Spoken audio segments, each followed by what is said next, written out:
Let me say this straight away so that I'm not fooling anyone. This prompt and this choice of mine both exist solely for the sake of one of my friends. They are a huge, and I mean a huge, card titan / peak enjoyer.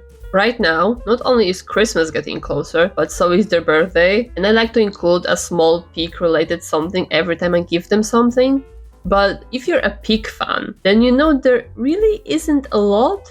There are definitely characters out there who have even less merch than she does, both in original and fan-made. That being said, me and this friend buy stuff for each other more than once a year, and I meant it when I said they're a huge fan. The last time I was searching for a present for them, I spent hours going through Etsy and then through some Japanese proxies to find something. Back then I still managed, but right now, no.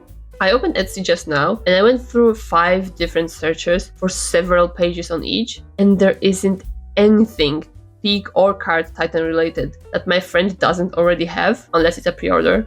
They are one of the few friends still very much embracing their weeb nature and still talking about their obsessions whenever we can. So yes, I do know what they have. They send me photos whenever they buy something new, which is how I know there is nothing out there I can buy for them that they don't already have. Which is why I'm drawing peak myself. They can't have something that doesn't exist yet. In case you're still wondering, yes, I'm the type of person who takes the fine, I'll think doing myself thing very to heart. This isn't the first time I do something like this. It's not even common for me at all. The whole reason why I learned Japanese to begin with was because there was something I wanted to read I couldn't find the translation for. Or well, it was the reason why I started learning Japanese. I kept at it because I genuinely grew fond of the language and became interested in the culture, but that's a story for another time. So, Attack on Titan. I don't know what I could say that wouldn't get me in trouble with one side or the other of the fandom, since it seems like a fairly divided space. I read the manga, I watched the anime, I enjoyed it the hell out of it, except for the very ending. I'm sorry, but I just can't bring myself to like that ending. And I think a huge reason as to why is because I was such a huge fan and had my expectations set too high. And what we got was just not it. It's like in the video for day 2, I said I didn't mind the endings for My Hero and Jujutsu Kaisen, because while I did like both of these series a lot, I was never crazy about them. So there's much more I can allow and still feel good with. But with this one, okay, so my biggest problem is what happened in April 2021 when the manga ended on chapter 139. I don't think a bad ending is enough to completely write off the amazing story that was Attack on Titan.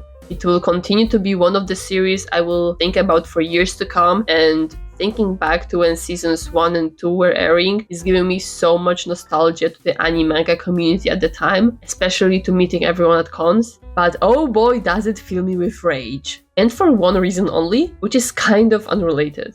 So if you've read the manga for Attack on Titan, and if you were following it as it was coming out, you may know that it ended in chapter 139, the contents of which I will not reveal. Just go and read it or watch the anime, it's out there already. But that's not all, because then, I think 2 or 3 months after that chapter, we got another update, chapter 139.5. Which is to say, an extra few pages that covers some long time skipping. It's the images you see in the credits at the end of the final anime episode / movie / whatever the hell it was meant to be. And that additional part is actually something that, had it been in the original ending chapter, it would have lessened how disappointed I was with it. Because in April 2021, I wasn't angry. I wasn't mad. I was just disappointed. Those few pages wouldn't have made me do a 180 and like the ending, but they would have made it somewhat better. It wasn't there? Fine, whatever.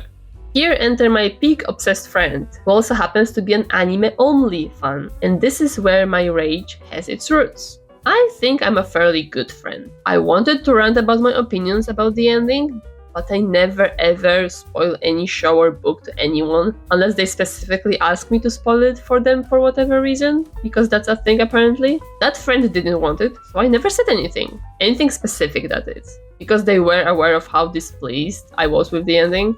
And we were stuck in this awkward situation for over 2 years because I was waiting for my friend to finally see the ending because they refused to read the manga. And once the final chapter, episode, movie, whatever came out, what did they see? The ending with the credit panels of chapter 139.5, which makes the ending somewhat better. Which then made my friend go, I don't know why you're complaining so much about it. It wasn't that bad. I guess it would have been better, but these scenes at the end were what I wanted actually.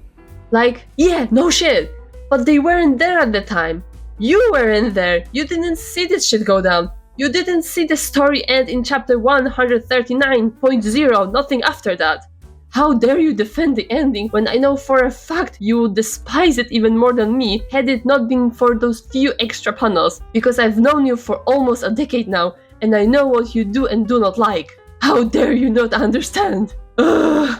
So anyway, as you can see, the source of my rage is actually mostly unrelated to the actual ending and more connected to the suffering of being a manga reader in an anime-only watchers friend group. Yay for me! But I still dislike the ending, and I still love everything else the story was before we got to these last few chapters. And Peak may not be my number one, but she deserves more spotlight. So there you have it.